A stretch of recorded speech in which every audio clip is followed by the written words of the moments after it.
बाजे सहनाई आनंद बखरी, जी हाँ बाजे सहनाई आनंद बखरी। आज आई है बारात जनक नगरी, आज आई है बारात जनक नगरी। बाजे सहनाई आनंद बखरी, हाजी बाजे सहनाई आनंद बखरी। आज आई है बारात जनक नगरी, आज आई है बारात जनक नगरी। कहाँ बिठाऊं दूल्हा राम औरी लक्ष्मण, कहाँ बिठाऊं दूल्हा राम औरी लक्ष्मण। कहाँ बिठाऊं दशरथ समधि, जी हाँ कहाँ बिठाऊं दशरथ समधि। आज आई है बारात जनक नगरी, आज आई है बारात जनक नगरी।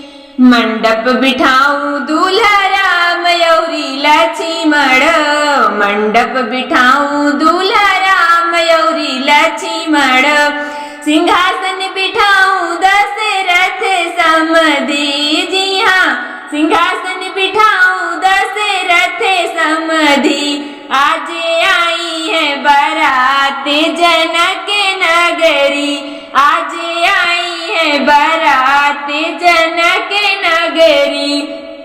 क्या क्या खिलाऊं दूल्हा राम औरी लक्ष्मण, क्या क्या खिलाऊं दूल्हा राम औरी लक्ष्मण। क्या मैं खिलाऊं दशरथ समधि, जी हाँ क्या मैं खिलाऊं दशरथ समधि।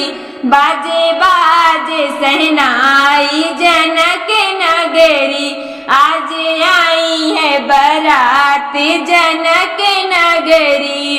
कंदमूल खिलाऊं राजा राम औरी लक्ष्मण, कंदमूल खिलाऊं दूल्हा राम औरी लक्ष्मण। पेड़ा मिठाई दशरथ समधि, जी हाँ पेड़ा मिठाई दशरथ समधि।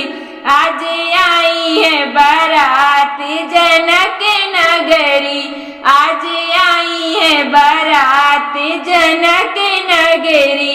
बाजे सहनाई आनंद बखरी, जी हाँ बाजे सहनाई आनंद बखरी।